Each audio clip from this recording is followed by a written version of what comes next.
कोकणातील प्रत्येक अपडेट जाणून घेण्यासाठी आजच माझे कोकणच्या सोशल मीडिया प्लॅटफॉर्मला लाईक, फॉलो आणि सबस्क्राईब करा।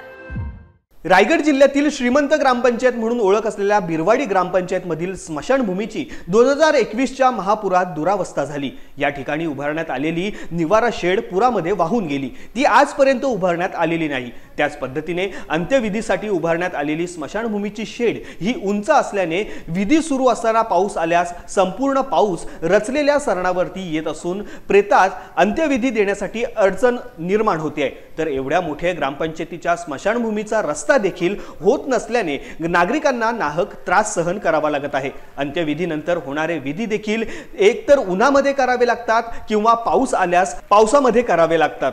काही दिवसांपूर्वी भर पावसात बिरवाडी कुंभारवाडा येथील पवार कुटुंबियांच्या घरील 10व्याचा विधी हा पावसात घालावा लागला। त्यामुळे बिरवाडकर ग्रामस्थ आक्रमक झाले आहेत। बिरवाडी ग्रामपंचायतवर एक हाती सत्ता असून सुद्धा सत्ताधाऱ्यांना या ग्रामपंचायतीच्या अडीअडचणी सोडवण्यासाठी अपयश का येतोय असा सवाल बिरवाडीकर विचारत आहेत।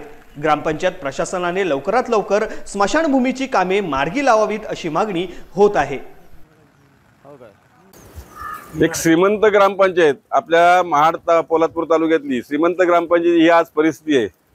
या ग्रामपंचायतीच्या हद्दीमध्ये कुठल्याही ठिकाणी जा तुम्ही खरवलीपासून किंवा काळीजपासून गेलात तरी हीच परिस्थिती आहे की या ग्रामपंचायतीनं आपल्या शेवटच्या ठिकाणाची सुद्धा नीटपणे व्यवस्था करता येत नाही। 2021 साली हा रस्ता वाहून गेलेला आहे। तेव्हापासून या रस्त्याची व्यवस्था नाही। इथे असणारे ग्रामस्थांना बसण्यासाठी किंवा येणाऱ्या पाहुण्यासाठी बसण्याची सोय केलेली होती, शेड ती वाहून गेले की या 4-21 पासून आतापर्यंत त्यासाठी डागडुजी किंवा शेड सुद्धा करता आले नाही। इथे हे नवीन शेड उभी केलेली आहे पण ती एवढी उंच केलेली आहे की त्यातनं येणारं पाणी हे इथे सरण रचलं असतं तेव्हा त्या सरणावर पडताना ते सरण विसतं।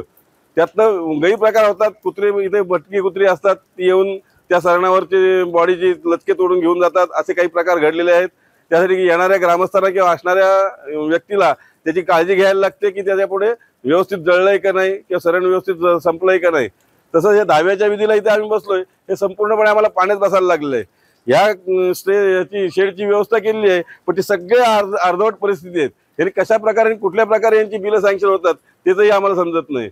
अशी या गावाची परिस्थिती आहे आणि सक्षम ग्रामपंचायत असून सुद्धा आता मेजॉरिटीने बॉडी बसलेली आहे तरी सुद्धा या गोष्टीकडे लक्ष देत नाहीये। विधी करतो जो चाललाय आमचा जो 10व्याचा त्याला विधी करण्यासाठी आम्हाला जागा नाही उपलब्ध। तुम्ही बघू शकता इथं काय आहे, जर बाहेरचं पाणी आहे तो जिथे मचानमध्ये जाळण्याचा कार्यक्रम होतो, ज्या विधी होतो ज्या जागेवरती पाणी येतं आणि त्याच्यामुळे गैरसोय भरपूर गैरसोय होते। त्याच्यामुळे लवकर ह्याच्यावर लक्ष देऊन आमची काही विनंती आहे बिरवाडीकर ग्रामस्थांची यांची की प्रशासनाने ह्या जगाला लक्ष देऊन याचा पुन्हा हा रोड जरा बसण्यासाठी लोकांना शेड करून द्यावी एवढीच आमची